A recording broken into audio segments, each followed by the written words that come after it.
आजकल किसी भी सोशल मीडिया को देख लो या फिर न्यूज़ आर्टिकल को, पहली खबर जो रहती है आत्महत्या, रेप या फिर मर्डर की। और कुछ टाइम से एक खबर है जो काफी सुर्खियों में रहा है और वो है उमेश पाल मर्डर केस। और आज की तारीख में इसी केस के चलते अतीक अहमद और उसके भाई अशरफ की दिन दहाड़े गोली मारकर हत्या कर दी गई। तो आज हम इसी मर्डर केस के बारे में बात करने वाले हैं, यानी उमेश पाल मर्डर केस के बारे में, और इसी के साथ अतीक अहमद और उसके भाई अशरफ की मौत के बारे में, जिसकी दिन दहाड़े गोली मारकर हत्या कर दी गई। तो बात है 24 फरवरी 2023 शुक्रवार शाम की। प्रयागराज में उमेश पाल की हत्या ने पूरे इलाके को दहला कर रख दिया और इस हत्याकांड का पूरा आरोप जेल में बंद बाहुबली पूर्व सांसद अतीक अहमद पर लगा था।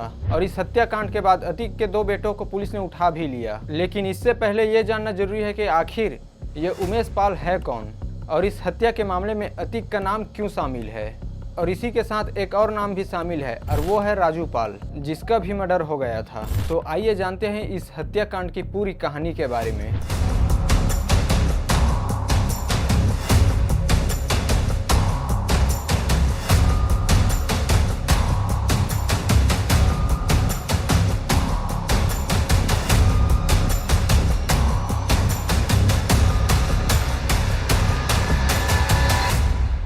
तो सबसे पहले इस हत्याकांड की जड़ की शुरुआत होती है 19 साल पहले, यानी साल 2004 में, जब राजू पाल ने पूर्व सांसद अतीक अहमद की सत्ता को शहर पश्चिमी में चुनौती दी थी। जब देश में आम चुनाव हो चुका था और यूपी की फूलपुर लोकसभा सीट से बाहुबली नेता अतीक अहमद ने समाजवादी पार्टी के टिकट पर जीत हासिल की थी। इससे पहले अतीक अहमद इलाहाबाद पश्चिम विधानसभा सीट से विधायक थे, लेकिन उनके सांसद हो जाने के बाद यह सीट खाली हो गई थी।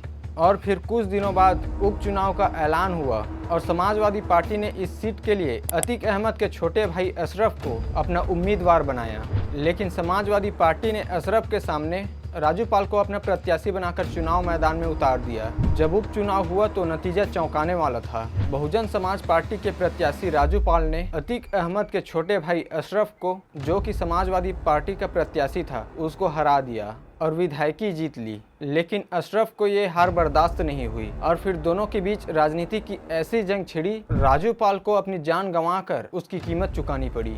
दरअसल उपचुनाव में अशरफ की हार से अतीक अहमद की खेमे में खलबली मच गई थी। लेकिन धीरे धीरे ये मामला शांत हो चुका था, मगर राजू पाल की जीत की खुशी ज्यादा दिन तक कायम नहीं रह पाई और पहली बार विधायक बने राजू पाल की और कुछ महीने बाद यानी 25 जनवरी 2005 को दिन दहाड़े गोली मारकर हत्या कर दी गई। और इस हत्याकांड में देवी पाल और संदीप यादव नाम के 2 लोगों की भी मौत हो गई, जबकि 2 अन्य लोग गंभीर रूप से घायल हो गए थे। इस सनसनीखेज हत्याकांड ने यूपी की सियासत में भूचाल सा ला दिया था और इस सनसनीखेज हत्याकांड में सीधे तौर पर तत्कालीन सांसद अतीक अहमद और उसके छोटे भाई अशरफ का नाम सामने आया था। साथ ही इस घटना में 2 और लोग भी मारे गए थे, जिनका नाम है संदीप यादव और देवी लाल, जो राजू पाल के गनर थे। लेकिन इस पूरी घटना में उमेश पाल का एक बार भी जिक्र नहीं हुआ। और इस कड़ी को समझने के लिए हमें तत्कालीन सांसद अतीक अहमद को जानना होगा, क्योंकि इस क्राइम स्टोरी का मास्टरमाइंड तो अतीक अहमद है, जिसका ये पहला क्राइम नहीं था। अगर करंट सिचुएशन की बात करें तो आज तक की न्यूज आर्टिकल के अनुसार अतीक अहमद को इस क्राइम की दुनिया में 44 साल हो गए और इस 44 साल के इतिहास में 1985 से अब तक 100 से भी ज़्यादा मामले दर्ज हैं, जबकि 50 मामलों पर विचाराधीन है और 12 अन्य मामलों में वह बरी हो चुका है। जबकि 2 मामले साल 2004 में तत्कालीन समाजवादी पार्टी सरकार ने वापस ले लिए थे। वहीं अतीक के भाई अशरफ पर भी 53 मामले दर्ज हैं, जिनमें से एक में उसे बरी कर दिया गया है, जबकि अन्य पर विचार चल रहा है। कुल मिलाकर अतीक और उसकी फैमिली के खिलाफ 165 केस चल रहे हैं। तो आइए जान लेते हैं पूर्व विधायक और सांसद अतीक अहमद की पूरी क्राइम कुंडली के बारे में। 17 की उम्र में लगा था हत्या का आरोप। अतीक अहमद की कहानी की शुरुआत होती है 1979 से और उस वक्त इलाहाबाद के चाकिया मोहल्ले में अतीक अपने पिता फिरोज अहमद और पूरे परिवार के साथ रहता था, जो तांगा चलाकर पूरे परिवार का गुजारा करते थे। फिर कुछ टाइम बाद फिरोज का बेटा अतीक हाई स्कूल में फेल हो गया और इसके बाद पढ़ाई लिखाई से उसका मन हट गया और इसी के साथ उसे अमीर बनने का चस्का भी लग गया। इसलिए वो गलत काम धंधे में पड़ गया और रंगदारी वसूलने लगा और महज 17 साल की उम्र में उसके सिर हत्या का आरोप लग चुका था। उस समय पुराने शहर में चांद बाबा का दौर था, लेकिन पुलिस और नेता चांद बाबा के खौफ को खत्म करना चाहते थे। लिहाजा अतीक अहमद को पुलिस और नेताओं दोनों का साथ मिला। राजनीति में पहला कदम और अपराध की दुनिया में नाम कमा चुके अतीक अहमद को समझ आ चुका था कि सत्ता की ताकत कितनी अहम होती है। इसके बाद अतीक ने राजनीति की तरफ अपना रुख कर लिया और 1989 में पहली बार इलाहाबाद पश्चिमी विधानसभा सीट से विधायक बने। अतीक अहमद ने 1991 और 1993 में चुनाव निर्दलीय प्रत्याशी के रूप में लड़ा और विधायक भी बने और 1996 में इसी सीट पर समाजवादी पार्टी ने टिकट दिया और फिर से वह विधायक चुने गए। दल बदलते रहे लेकिन अतीक अहमद ने 1999 में अपने दल का दामन थाम लिया और वह प्रतापगढ़ से चुनाव लड़े और हार गए और साल 2002 में इसी पार्टी से जीत हासिल करके एक बार फिर विधायक बन गए और 2003 में यूपी में जब समाजवादी पार्टी बनी तो अतीक ने फिर से मुलायम सिंह का हाथ पकड़ लिया और 2004 के लोकसभा चुनाव में समाजवादी पार्टी ने अतीक को फूलपुर संसदीय क्षेत्र से टिकट दिया और वह सांसद बन गए और आगे चलकर अतीक अहमद चांद बाबा से भी ज्यादा खतरनाक साबित हुए। लेकिन जून 1995 में जो गेस्ट हाउस कांड हुआ था जिसमें मायावती पर हमला किया गया था, उसमें फिर से अतीक अहमद का नाम सामने आया जिसमें वो मुख्य आरोपियों में से एक था।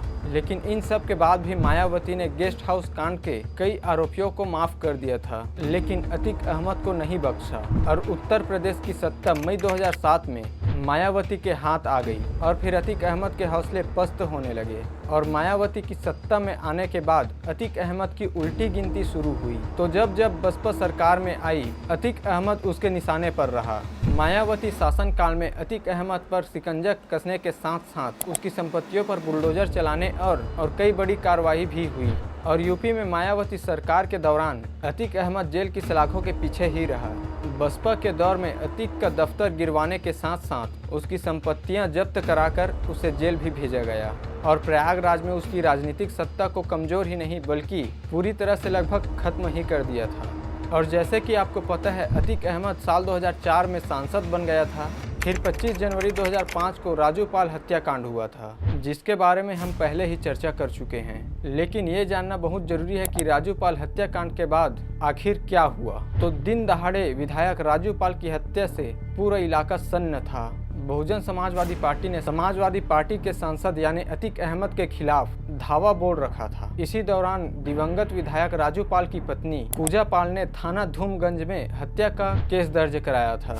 उस रिपोर्ट में सांसद अतीक अहमद, उनके भाई अशरफ, खालिद अजीम को नामजद किया गया और फिर मामला दर्ज हो जाने के बाद पुलिस ने मामले की छानबीन शुरू कर दी और यहीं पर एंट्री होती है उमेश पाल की, जो इस हाई प्रोफाइल मर्डर केस में एक अहम चश्मदीद गवाह था। और जब इस केस की छानबीन आगे बढ़ी तो उमेश पाल को धमकियां मिलने लगी और उन्हें अपनी जान का खतरा लगने लगा। फिर पुलिस और कोर्ट से सुरक्षा की गुहार लगाई थी, जिसके बाद कोर्ट के आदेश पर उमेश पाल को यूपी पुलिस की तरफ से सुरक्षा के लिए 2 गनर दिए गए थे। वैसे इन धमकियों के बारे में आगे बात करेंगे। इसके बाद 6 अप्रैल 2005 को विधायक राजूपाल हत्याकांड की छानबीन और जांच पड़ताल में जुटी पुलिस ने दिन रात एक कर दिया था। फिर पुलिस ने इस हत्याकांड की विवेचना करने के बाद तत्कालीन समाजवादी पार्टी के सांसद अतीक अहमद और उसके भाई अशरफ समेत 11 लोगों के खिलाफ चार्जशीट दाखिल की थी। अब इससे पहले कि हम राजूपाल हत्याकांड के केस में आगे बढ़ते, इस क्राइम स्टोरी में एक और चैप्टर दाखिल हो गया था और वो था 2006 में उमेश पाल का अपहरण कांड। दरअसल उमेश ने बताया था कि 28 फरवरी 2006 को अतीक अहमद की लैंड क्रूजर कार समेत एक अन्य वाहन ने उसका रास्ता रोका और घेर लिया। उस कार से दिनेश पासी, अंसार बाबा और अन्य शख्स उतरा। उन्होंने उस पर पिस्तौल तान दी और कार में खींच लिया। इस कार के अंदर अतीक अहमद और 3 अन्य लोग राइफल लेकर बैठे थे। इन लोगों ने उससे मारपीट की और चकिया स्थित अपने दफ्तर में ले गए। उसे एक कमरे में बंद कर दिया गया और मारपीट की गई और तो और करंट के झटके भी लगाए गए। साथ ही उमेश ने पुलिस को बताया था कि आरोपियों ने मुझे धमकी दी थी कि राजूपाल हत्याकांड में अपना बयान बदल लो वरना परिवार समेत जान से मार दिए जाओगे। अतीक ने अपने वकील खान हनीफ से पर्चे लेकर मुझे दिया और कहा कि इसे पढ़कर रट लो, कल तुम्हें अदालत में यही बयान देना है वरना तुम्हारी बोटी बोटी काट कर कुत्तों को खिला दूंगा। और उमेश ने बताया कि सांसद ने उसी रात अपने कार्यकर्ता को मेरे घर भेजा और मेरे परिवार को धमकाया कि तुम लोग पुलिस को फोन न करना वरना उमेश की हत्या कर दी जाएगी। मुझे रात भर कमरे में बंद करके प्रताड़ित किया गया। सुबह अतीक और उसके साथी मुझे गाड़ी में बैठा कर ले गए। आरोपियों ने कहा कि कल रात जो पर्चा में लिख कर दिया था उसे कोर्ट में जाकर पढ़कर फाड़ देना, नहीं तो घर लौटकर नहीं जा पाओगे। और मैं डर गया और फिर परिवार की सलामती के लिए मैंने वही बोला जो अतीक ने मुझे पर्चे में लिख कर दिया था। उमेश पाल ने शिकायती पत्र में आगे लिखा था कि इससे पहले मैंने अपनी सुरक्षा के लिए हाई कोर्ट में एक सिट दायर की थी। सुरक्षा समिति ने भी मेरी जान को खतरा बताया, लेकिन मुझे 100% भुगतान पर गार्ड देने की बात कही गई। लेकिन मेरी आर्थिक स्थिति ऐसी नहीं थी कि मैं पैसों का भुगतान कर सकूं। मेरी मजबूरी का सांसद अतीक अहमद ने फ़ायदा उठाया और मुझे कोर्ट में गलत बयान देने के लिए मजबूर कर दिया। मुझे यह भी पता चला कि अतीक ने अन्य लोगों से भी झूठे बयान करवाए हैं। प्रार्थना है कि मेरे साथ हुई घटना का रिपोर्ट दर्ज कर अदालत में दिए गए बयान को असत्य समझा जाए, साथ ही मेरे और मेरे परिवार की जान माल की हिफाजत भी किया जाए। लेकिन आपको बता दें कि उमेश की शिकायत के 1 साल के बाद पुलिस ने 5 जुलाई 2007 को अतीक और उसके भाई अशरफ और 4 अन्य लोगों के खिलाफ FIR दर्ज की थी। वहीं दूसरी ओर राजू पाल हत्याकांड के मामले में जांच और सुनवाई चलती रही, लेकिन राजू पाल का परिवार इस छानबीन से संतुष्ट नहीं था। लिहाजा इस मामले की जांच 12 दिसंबर 2008 को CBCID को सौंपी गई, जिसके बाद 10 जनवरी 2009 को CBCID ने 5 आरोपियों के खिलाफ पूरक आरोप पत्र दाखिल किया। उसमें मुस्तकिल मुस्लिम उर्फ गुड्डू, गुल हसन, दिनेश पासी और नफीस कालिया को आरोपी बनाया गया था। लेकिन CBCID की जांच से भी राजू का परिवार अब भी नाखुश था, जिससे नाराज होकर उन्होंने सुप्रीम कोर्ट का दरवाजा खटखटाया। मामले को सुनने के बाद देश की सबसे बड़ी अदालत ने 22 जनवरी 2016 को इस मामले की जांच CBI को सौंपने का फरमान सुनाया, जिसके बाद 20 अगस्त 2019 को सुप्रीम कोर्ट के आदेश पर CBI ने राजू पाल के हत्याकांड पर नए सिरे से मामला दर्ज किया और छानबीन शुरू कर दी। करीब 3 साल विवेचना करने के बाद CBI ने सभी आरोपियों के खिलाफ चार्जशीट दाखिल की और 1 अक्टूबर 2022 को दिवंगत विधायक राजू पाल की हत्याकांड की सुनवाई करते हुए CBI कोर्ट की स्पेशल जज कविता मिश्र ने 6 आरोपियों के खिलाफ आरोप किए। इस हत्याकांड में पूर्व सांसद अतीक अहमद के भाई, पूर्व विधायक अशरफ और अन्य लोग शामिल थे। सभी आरोपियों के खिलाफ हत्या की साजिश और हत्या के प्रयास में आरोप तय किए गए थे। हालांकि कोर्ट के सामने आरोपियों ने आरोपों से इनकार करते हुए जज की मांग की थी। इस मामले की सुनवाई के लिए कोर्ट में आरोपी अशरफ और फरहान को जेल से लाकर पेश किया गया था, जबकि जमानत पर चल रहे रंजीत पाल, आबिद, इसरार अहमद और जुन्नैद खुद आकर कोर्ट में पेश हुए थे। लेकिन राजू पाल हत्याकांड के लगभग 18 साल के बाद, यानी कि 25 जनवरी 2005 से 24 फरवरी 2023 तक इस केस के मुख्य गवाह उमेश पाल की भी ठीक उसी प्रकार हत्या कर दिया गया जिस प्रकार राजू पाल का हत्या हुआ था। और एक बार फिर से उत्तर प्रदेश का प्रयागराज पूर्व विधायक राजू पाल की हत्या मामले के गवाह उमेश पाल की दिन दहाड़े हत्या से दहल गया और 6 शूटरों ने 47 सेकंड तक उमेश पाल पर गोलियां बरसाई और कई बम भी पटके। इस सनसनीखेज वारदात ने 18 साल पहले तत्कालीन विधायक राजू पाल की हत्या की खौफनाक यादों को ताज़ा कर दिया।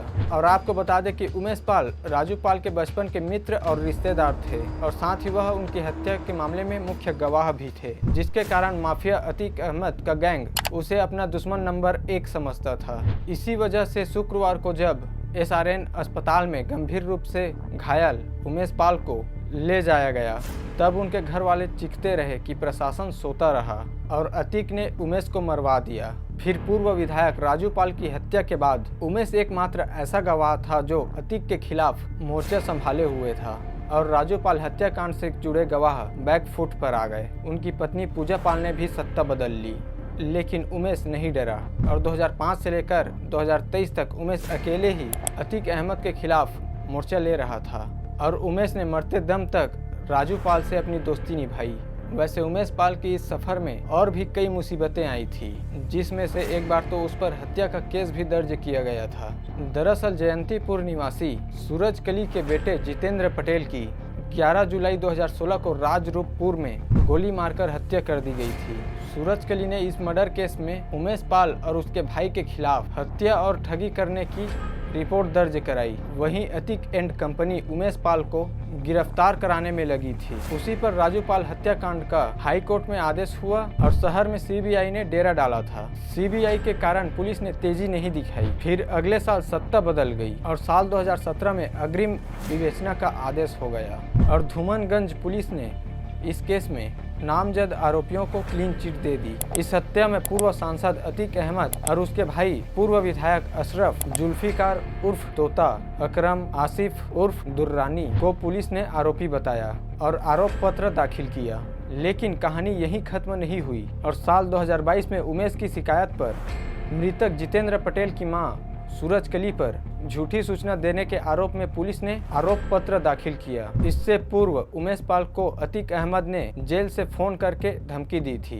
वैसे आपको बता दें कि अतीक के गुर्गों के खिलाफ उमेश ने धूमनगंज थाने में रंगदारी और केस की पैरवी करने पर धमकी देने की एफआईआर दर्ज कराई थी और फिर उमेश पाल की हत्या 24 फरवरी 2023 के बाद पूरा क्षेत्र तनावग्रस्त हो गया था। यूपी प्रशासन को ये खुली चुनौती थी और यह पूरी घटना आसपास के सीसीटीवी कैमरे में कैद हो गई थी, जिसकी मदद से ज्यादातर शूटर की पहचान हो गई थी। इसके बाद यूपी के मुख्यमंत्री योगी आदित्यनाथ ने क्या कहा, जरा ये सुन लीजिए। मिट्टी में मिला देंगे, सरकार कर देंगे। उन्होंने कहा था कि आरोपियों को मिट्टी में मिला दिया जाएगा और इसके बाद ऐसा ही हुआ है, जिसके बारे में आगे जानेंगे। और 25 फरवरी को उमेश पाल की पत्नी जया पाल ने धूमनगंज थाने में इस मामले की एफआईआर दर्ज कराई थी। इस एफआईआर में अतीक अहमद व उसके भाई अशरफ, पत्नी शाइस्ता परवीन, अतीक के 2 बेटे, अतीक के साथी गुड्डू मुस्लिम और गुलाम एवं 9 लोगों को मामले के लिए दोषी बताया। इसके बाद पुलिस ने आरोपियों को पकड़ने के लिए कई टीमों का गठन किया और तेजी से कार्रवाई की, जिसके परिणाम स्वरूप कई एनकाउंटर हुए। उमेश पाल की हत्या के 3 दिन बाद ही 27 फरवरी 2023 को आरोपी अरबाज धूमनगंज थाना क्षेत्र में नेहरू पार्क के जंगल में पुलिस के साथ एक मुठभेड़ में मारा गया था। मुठभेड़ के दौरान अरबाज ने भागने की कोशिश की थी, जिस दौरान पहले उसके पैर में गोली मारी गई, उसके बाद अरबाज को दूसरी गोली सीने में लगी। मुठभेड़ के बाद अरबाज को अस्पताल ले जाया गया, जहां उसकी मौत हो गई। इस मुठभेड़ में धूमनगंज थाना प्रभारी राजेश मौर्य घायल हो गए थे। बताया जाता है कि अरबाज अतीक अहमद का करीबी था और अरबाज का पिता अतीक अहमद का ड्राइवर हुआ करता था।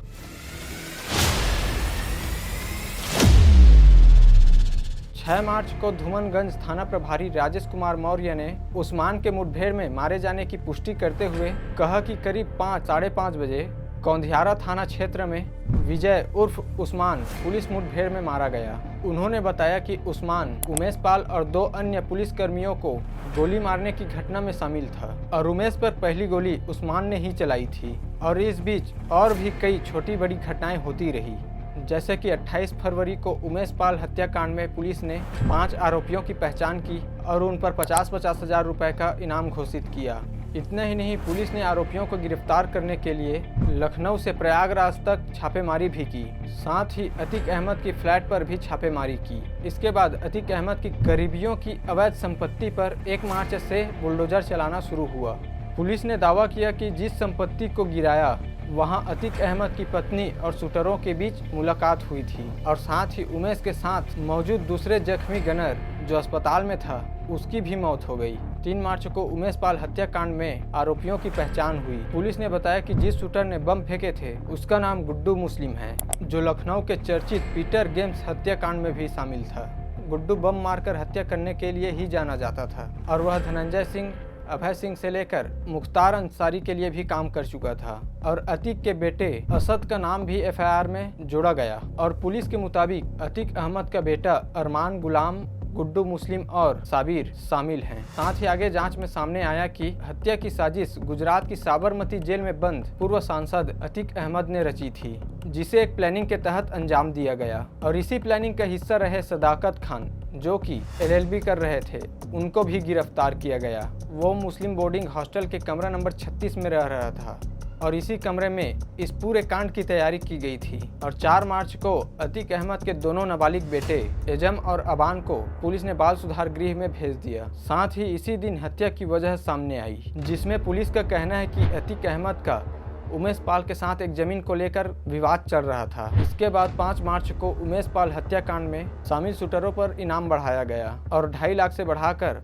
5 लाख रुपए इनाम रख दिया गया। वहीं दूसरी तरफ उमेश पाल अपहरण मामले में सुनवाई की तारीख भी नजदीक आ गई थी और माफिया डॉन अतीक अहमद और उसके भाई अशरफ को भारी सुरक्षा के बीच 27 मार्च 2023 दिन सोमवार को प्रयागराज की नैनी सेंट्रल जेल ले जाया गया और प्रयागराज पुलिस विशेष कार्य बल STF की टीम 26 मार्च रविवार शाम अतीक अहमद को गुजरात के साबरमती जेल से लेकर प्रयागराज के लिए रवाना हुई थी। वहीं पुलिस की एक दूसरी टीम अशरफ को बरेली जेल से प्रयागराज की केंद्रीय जेल लाई। 17 साल पुराने उमेश पाल अपहरण मामले में आरोपियों को 28 मार्च को प्रयागराज की MP MLA कोर्ट ने बड़ा फैसला सुनाया। कोर्ट ने बाहुबली अतीक अहमद समेत 3 आरोपियों को दोषी करार देते हुए उम्र कैद की सजा सुनाई थी। साथ ही कोर्ट ने अपहरण के इस मामले में अतीक के अलावा हनीफ दिनेश पासी को भी दोषी पाया था, जबकि अतीक के भाई अशरफ समेत 7 को बरी कर दिया गया।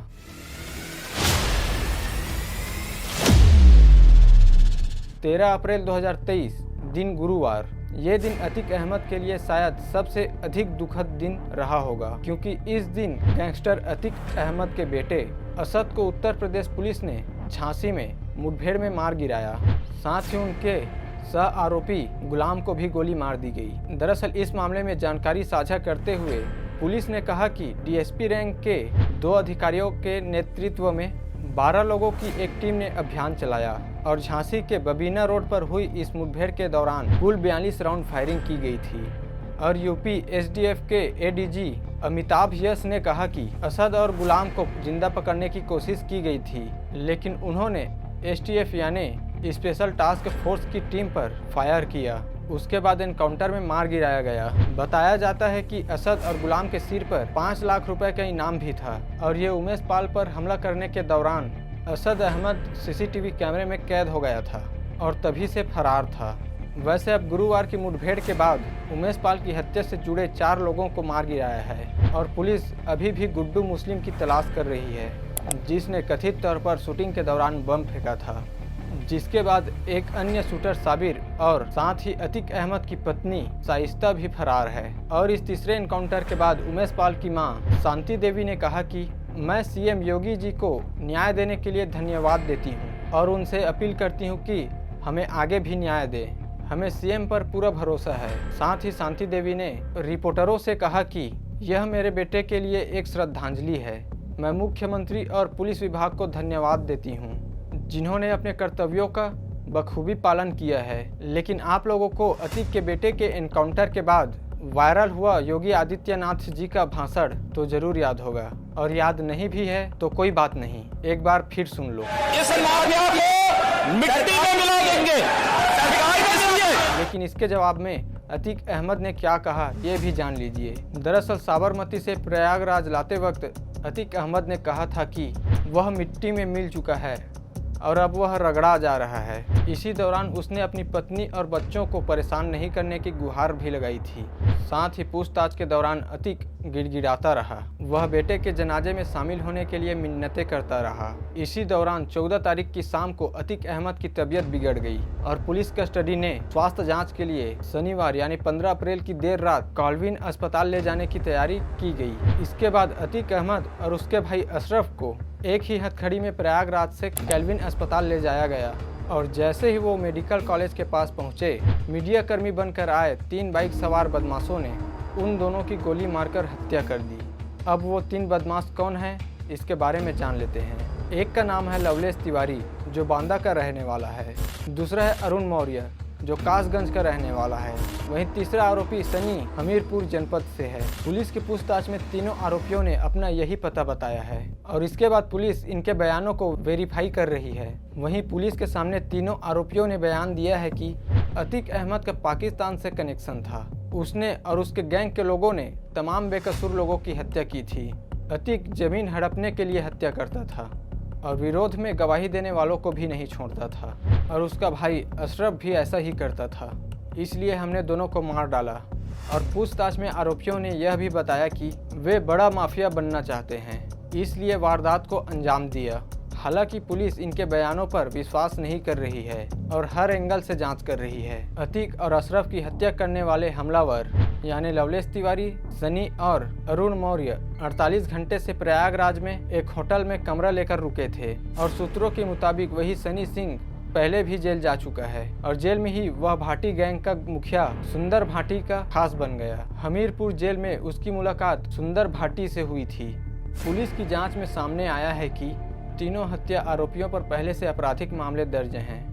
शूटर अरुण पर पहले से हत्या का मामला दर्ज है, वहीं सनी पर 15 मामले चल रहे हैं और लवलेश पर भी पहले से मुकदमा दर्ज है और रिपोर्ट के मुताबिक तीनों आरोपियों को पहले से ही उनके घर से बेदखल किया जा चुका है। तीनों के परिजनों का कहना है कि उनका हत्यारों से कोई लेना देना नहीं है। वहीं अतीक अहमद और अशरफ को मारने के लिए हमलावर जिस बाइक से आए थे उसका नंबर UP 70M 7337 है, लेकिन वाहन ऐप पर सरदार अब्दुल मन्नाव खान के नाम पर रजिस्टर बताई जा रही है। यह नंबर हीरो होंडा की पुरानी बाइक CD 100 SS बाइक पर दर्ज है, जिसे 3 जुलाई 1998 को कैश में खरीदा गया था। लेकिन क्या यह नंबर फर्जी तो नहीं, इसकी भी जांच की जाएगी। बाइक कहां से लाई गई, किसकी है, इसकी जांच अभी जारी है। इसके अलावा कैमरा कहां से लिया, फेक कैमरा है या कहीं से खरीद कर लाए थे, इसकी जांच की जाएगी। और मौके से 3 बंदूक और कारतूस भी मिले हैं। इसी के साथ योगी आदित्यनाथ ने जांच के आदेश भी दिए हैं। अब देखना यह है कि आने वाले समय में इस केस में और कौन कौन से खुलासे होते हैं। तो आज के लिए इस वीडियो में बस इतना ही। मिलते हैं नेक्स्ट वीडियो में कुछ नए इन्फॉर्मेशन के साथ। तब तक के लिए जय हिंद।